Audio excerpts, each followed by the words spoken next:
പെങ്ങളെ വീട്ടിൽ കൂടല്ല 11 അപ്പോൾ തലേന്ന് അങ്ങോട്ട് വരണേ. അതെന്ത് വർത്താന സരീഷ, എൻ്റെ പെങ്ങളെ വീട്ടിൽ കൂടെ നമ്മൾ 2 ദിവസം മുമ്പേ ആടി ഉണ്ടാവില്ലേ?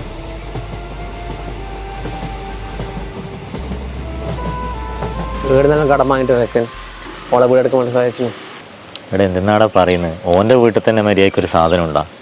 നമുക്ക് ചെക്കൻ എങ്ങനെയും സഹായിക്കണ്ട. നമുക്കൊരു 10,000 റുപ്യ ആക്കാം. പിന്നെ വിഷ്ണുവാട്ടിനെ വിളിച്ചു കഴിഞ്ഞാൽ ഒരു 10 കൂടി കിട്ടും. എന്നിട്ട് നമുക്ക് ചെക്കൻ എന്തെങ്കിലും ഒരു സാധനം വാങ്ങിച്ചു കൊടുക്കാടാ. നമുക്കൊരു കാര്യം ചെയ്യാം. എന്തായാലും ഓരോടും കൂടി ഒന്ന് ചോദിക്കാം.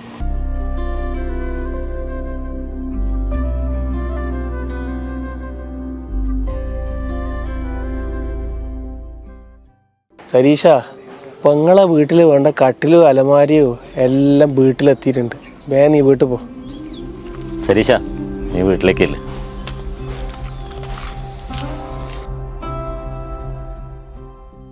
അല്ല വിഷ്ണുട്ടാ, നിങ്ങൾ താകെ മൊത്തം 20,000 ഉണ്ടായല്ലോ. അതെങ്ങനെ ഈ മൊത്ത സാധനം വാങ്ങിച്ചേ? നമ്മളെ കൈമിലുള്ള പൈസേനെ കൊണ്ട് ഞാൻ കണ്ണൂർ ടൗണിന് അലയാത്തൊരു സ്ഥലമില്ല മോനെ. ലാസ്റ്റ് സുനിത ഫർണിച്ചറിലെത്തി. വേറെ എവിടെയും കിട്ടാത്തൊരു ഓഫർ സുനിത ഫർണിച്ചറിൽ.